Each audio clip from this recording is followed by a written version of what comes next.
ஆந்திர மாநிலம் மார்காபுரத்தில் tipper lorry மீது மோதி பேருந்து தீப்பற்றி எரிந்த காட்சிகளை பார்த்து வருகிறோம். இந்த கோர விபத்தில் 10 பேர் பலியாகியிருக்கிறார்கள். விவரங்களை தர இருக்கிறார் செய்தியாளர் சுப்ராமன். இந்த விபத்து எப்பொழுது நிகழ்ந்தது? விவரங்கள் என்ன?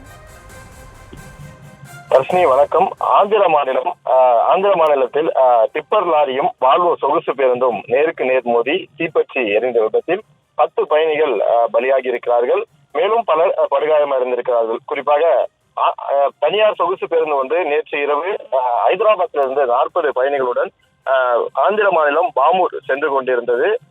குறிப்பாக இன்று காலை அந்த பேருந்து ஆந்திர மாநிலத்தில் உள்ள மர்காபுரம் மாவட்டம் ராயபுரம் அருகே டிப்பர் லாரி மீது மோதி விபத்தானது ஏற்பட்டிருக்கிறது. குறிப்பாக விபத்து ஏற்பட்டவுடன் பேருந்தில் இருந்த பயணிகள் அவசர கால வழி மூலம் ஜன்னல்களை உடைத்துக் கொண்டு பேருந்திலிருந்து வெளியேறி இருக்கிறார்கள்.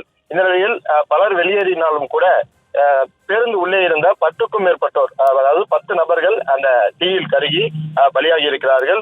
அவர்கள் அந்த பேருந்து உள் சிக்கிக்கொண்டு வெளிவர முடியாத சூழ்நிலையில் அவர்கள் உடல் முழுவதும் தீப்பற்றி எரிந்து அவர்கள் பலியாகி இருக்கிறார்கள். அதே போல மேலும் பலர் படுகாயம் அடைந்திருக்கிறார்கள்.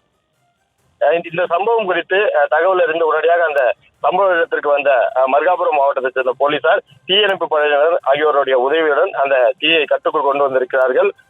கட்டுப்படுத்தி உள்ளே சென்று பார்த்தபோது அதாவது அங்கு உள்ளிருந்த அந்த உடல்கள் உயிரோடு எரிந்து இருந்திருக்கிறது. அந்த உடல்களை மீட்டு மருத்துவமனைக்கு அனுப்பியிருக்கிறார்கள். அதே போல இந்த விபத்து குறித்து வழக்கு பதிவு செய்து விசாரணையானது நடைபெற்று வருகிறது.